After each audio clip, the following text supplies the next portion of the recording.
Hello, and welcome to the Gaia update for the March Equinox-Mars-Jupiter-Pluto conjunction happening March 2020. I'm Adrienne Elise.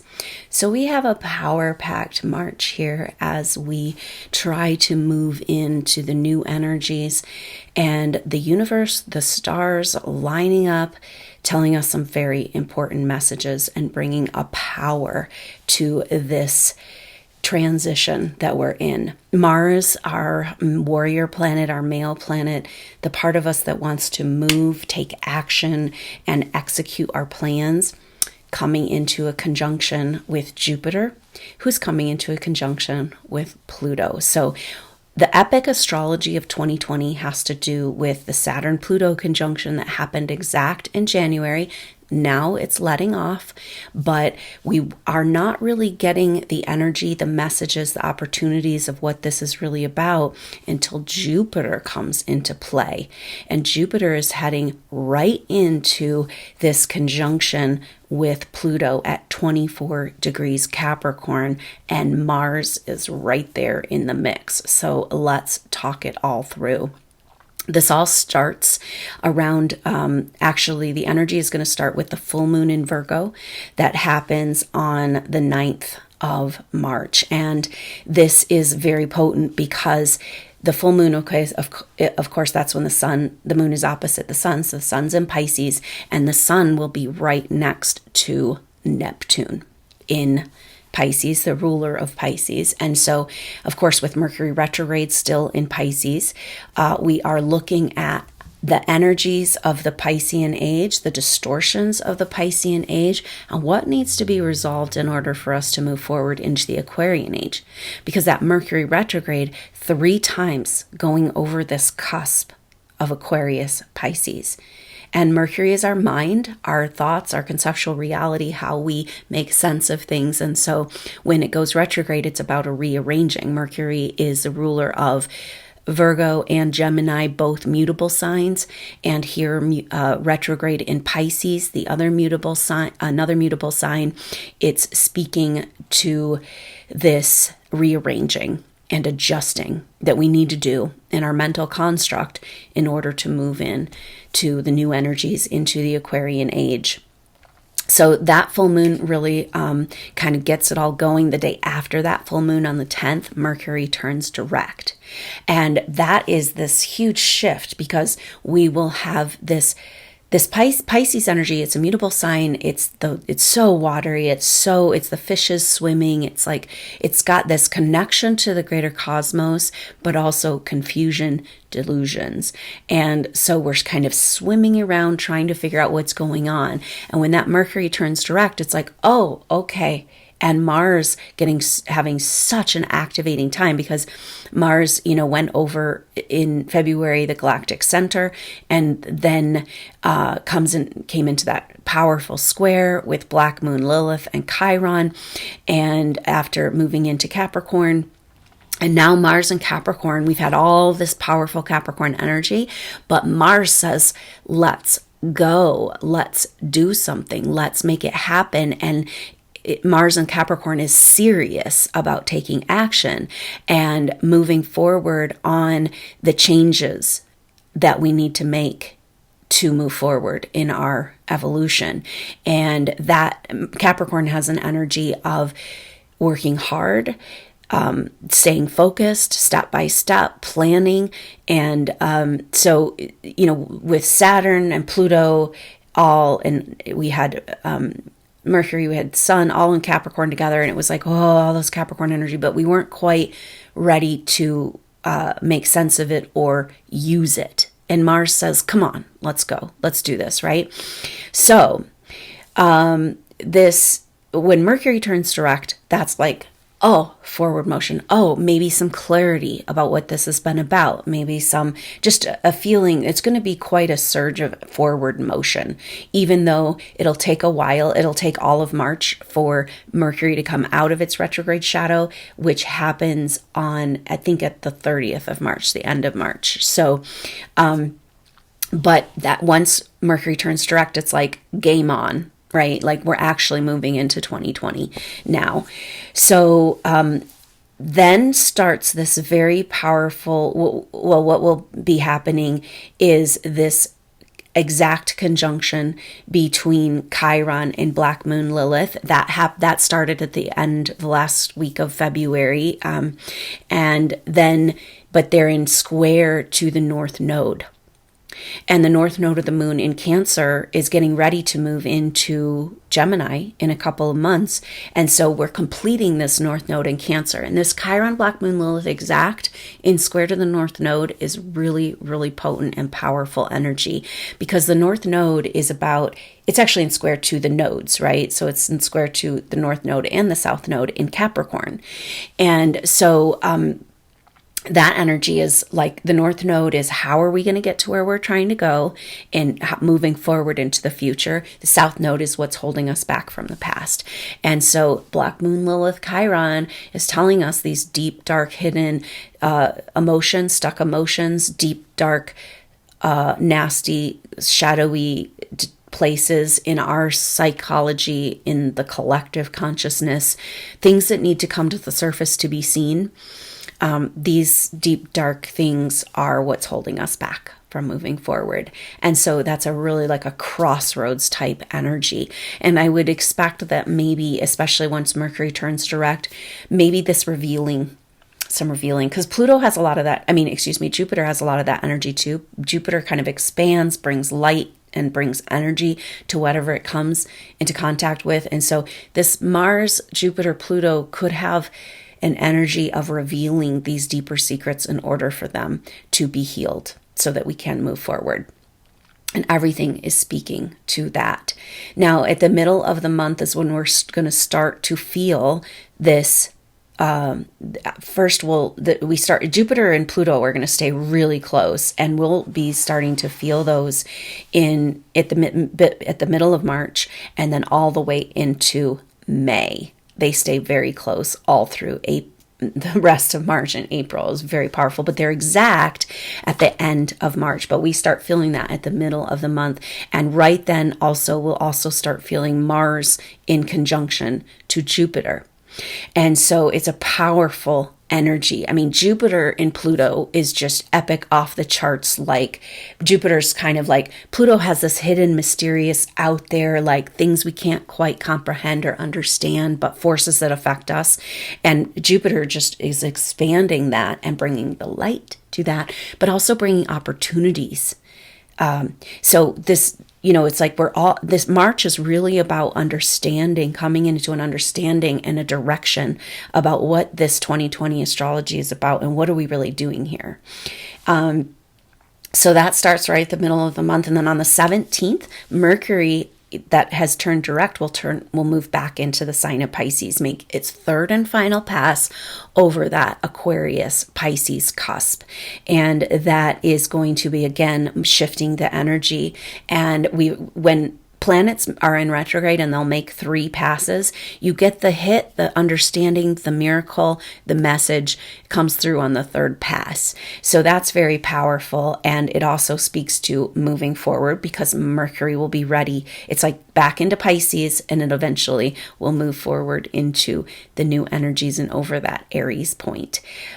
Speaking to a new spring for us. Aries point is the beginning of the zodiac, and Aries is about the self. It's about identity and who we are. And so it's a fresh start there. That's kind of what this whole energy is about. It's like we've got to clean up those shadowy places and move into, kind of really, we've been talking and clearing and healing and talking about the new for so long, for years, and it's finally happening. So, but this Mercury retrograde is like it's kind of like you can feel it, the energy feels like that slingshot, it's like pulling back. And then we really are going to move forward. And then on the 19th of March is when we start to feel the Mars-Pluto conjunction. And we'll be feeling that till the end of the month as well. And so Mars, Jupiter, Mars, Pluto, we feel those starting around that time all the way through March. And then on the 20th, 21st of March is the spring equinox, or the equinox, fall equinox in the southern hemispheres, but the March equinox happens, and that's when the sun goes over the Aries point. So that's like a brand new start for our identity. And it speaks to all of the garbage we've been trying to clear out with this Black Moon Lilith Chiron conjunction and moving into a new identity, which is actually more true to who we are, not the lies we've been told and what we bought into and our personality constructs we've gotten stuck in from past lives and from societal and family conditioning. So, very powerful equinox, because we will be feeling that Mars, Jupiter, Pluto all together. And it's like I said, Jupiter, Pluto, epic. Mars, Jupiter, Mars, Pluto, powerful. Mars, all these together, because Jupiter's bringing that light and opportunity and expansion. And Mars says, let's go, right? Like, we cannot stay scared of the dark anymore. We cannot do it. It's like we're running out of options. We're running out of excuses, and we've got to take that leap into the new. And that seems to be the energy of this March 2020. So then right after that spring equinox on the 22nd, Mercury comes into its final transits that it makes during this retrograde. And it has 3 times trining up with the North Node and 3 times sextiling Uranus, both very harmonious, supportive transits. And so those happen on the same day. And so it's kind of like this completion energy of that Mercury retrograde and the gift, the magic, the clarity, perhaps. Mercury trying the North Node, saying like, what do we need to change here? In our conceptual reality in order to move into this new age. And then sextile Uranus, same type of energy. What needs to shift? And this is like the kind of the whole energy of this time, February and March and April. It's like we have bought into these stories of who we are, but it's not the truth. And how can we receive the new energies while we're still attached and addicted and playing out these old roles? We can't, right? And yet we've got very supportive, harmonious energy, super expansive, super powerful. It's like, it's just one of those times where you want to be super present for this equinox and for these energies, because something massive is trying to shift within you.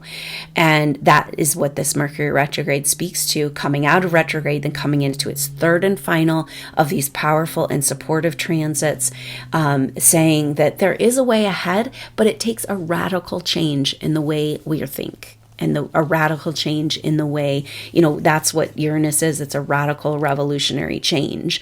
And it's about infusing our reality with higher spiritual energies.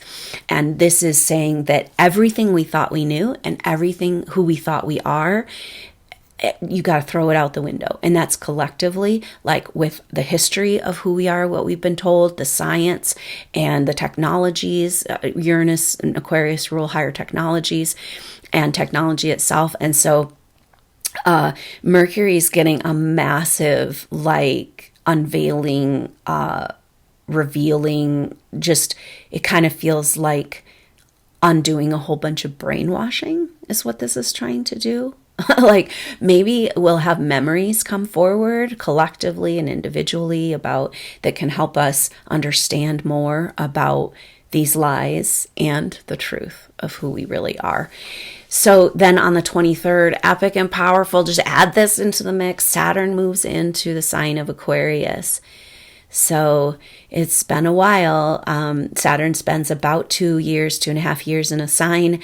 And so moving into the sign of Aquarius, it's an epic transition. And it speaks to our physical world, because, Saturn kind of represents our physical reality, the laws and rules of manifested form. And moving into the age of Aquarius, it's a great disruption, right? So Aquarius has the ruler is Uranus, although Saturn is also a ruler of Aquarius. So it's coming home. And it's about coming home to like, so at first when new energies come into our life, it sounds good, right? It's like, oh yeah, my spiritual activation, and that sounds so good, and I want to like have a spiritual experience and all that. But it's like, it can be rather traumatic, right?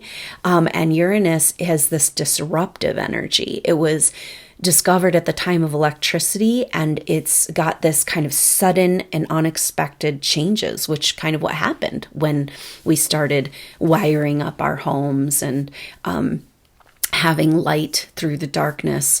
And it's almost like, gosh, I can feel that huge concept. It's almost like we brought our light into the darkness, but it almost made those darker places go deeper into the corner, because we didn't have to go through the dark night of the soul in the way that we did before we had electricity in our homes. And then the lies that, like, when electricity was discovered, it was also discovered that we didn't need all these wires. We didn't need the grid. It's in the air, except that was hidden from us, right? And this is an example of the deeper truths. It's like, okay, so that means that this whole power, everything that we base our whole economy on, our whole reality on, is like the petrodollar, and we're all controlled by our need for power. And what if power is available right there, like in our own body, like free energy, a little box in our home that can power our car and give us 10 times the amount of electricity we need for anything we could imagine? And then what happens to our economy? What happens to the lies we've been told about who we are? It's like the grid, the electrical grid, really does represent the control energies, the lower matrix. And so Saturn moving into Aquarius is like, whoa, it's like a huge disruption of our whole physical reality of what we thought it was, and that's kind of the thing. It's like, well, quantum physics has shown us that it's not actually physical, right? But we're still living in that paradigm. And so it's a very powerful shift. Now, Saturn will only go to 1 degree Aquarius, and then it goes back into Capricorn and catches up with Pluto. And together in December of 2020, this is so epic. It's like, this clearly is telling us we are trying to move into the Aquarian age, because Jupiter and Saturn together move over into Aquarius in December of 2020. And so Saturn is kind of the first one, which is interesting, because Saturn is kind of like the old structures, the old pattern, our old relationship to time. But it's the first one of these epic planets to make it over that threshold. And it's just visiting, right? It's just like dappling its little feet in it. But it's a potent energy for those couple of months while Saturn over the summer. Well, Saturn is in Aquarius before it moves back into Capricorn. And so that happens on the 23rd, and then there's a new moon on the 24th. So the equinox energies, traditionally the equinox energies were celebrated at the equinox, but then the new moon or full moon after, the lunation after, is really where the big festivities happen. And that's when the energies kind of kick in. And so that new moon is at 4 degrees Aries. Guess what? An exact conjunction with Black Moon Lilith and Chiron. So, wow, the sun goes over that Aries point, representing a new identity, that's necessary for us to move into the new energies, into the new age. And then coming right there with the sun and the moon, Black Moon Lilith and Chiron, our new identity means we've got to clean out those old dark corners of our psyche and of our collective consciousness. We cannot move forward without doing that. And there's so much distortion that's hidden from us in our world and it's actually not even hidden. It's coming more and more to the surface, except for that we don't want to look at it because it's too painful and it makes you sick to your stomach, And this new moon in Aries is like, it's just shining the light right on that, shadowy energy and saying, yeah, we can't take it with us, you guys.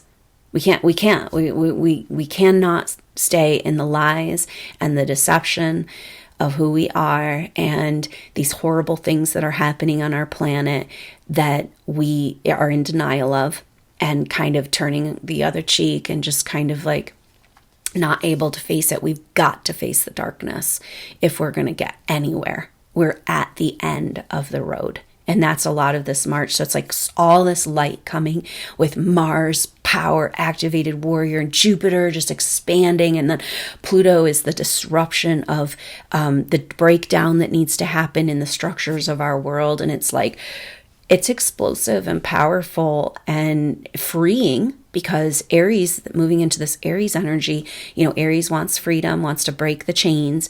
But of course, then that reveals, that's kind of where we are with that whole concept. It's like, oh, I want my spiritual activation. I want to move into these lighter energies. I want that. But when you first do that, then everything has to break down that doesn't fit that. And all the darkness has to be revealed and healed. And it's like we've been just stuck in this place for so long. But the stars and the planets and the universe are saying, yeah, can't stay here anymore. If you're going to go, you got to go. So for a lot of souls, March 2020 is about, it's kind of an energy of being pushed from the nest, right? Like claim your true identity and your spiritual self. You might not have had any idea what that was about, but now it's landing home, and it's time to get to work with that Mars and Capricorn, get serious about what we're really here to do, and get our hands dirty in the dirt and start like building this new world in the truth of who we are. But in order to do that, we got to face those shadowy places. We've got to have the breakdown, the ego death of all we thought we were. And it does get lighter, right? But it's kind of hard because most people will have an idea of this spiritual awakening, and then they hit this darkness, the lower astral plane, and it just pushes them right back down. Like the ancestral contracts, loyalty contracts, past life programmed fears, all of these monsters come out of the closet, and it's like, okay, never mind. Right? Never mind.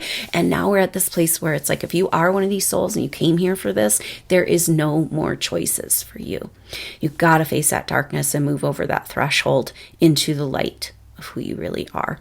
So this is the powerful, epic, amazing time that we're in. And then at the end of March, that those transits of Mars, Jupiter, Pluto start to lighten up. And again, though, Jupiter, Pluto, we're going to be feeling all the way into May. But at the end of March, Mercury comes out of its retrograde shadow and begins to head towards Aries. And so we are looking at a new day ahead. The whole point of this 2020 astrology, break down, face the darkness, so we can finally step over that threshold. So hang in there. It's like you've been waiting for this time. Doesn't mean it's easy, and it doesn't mean it makes sense, but it's happening, and you're here. And in a way, it's relieving because it's validating. A lot of this energy is about validating who you are and why you came here. And once you get that piece, it's much easier. You have the strength behind you. You have that bigger self-awareness to be able to face the darkness and claim your greater truth and your greater destiny.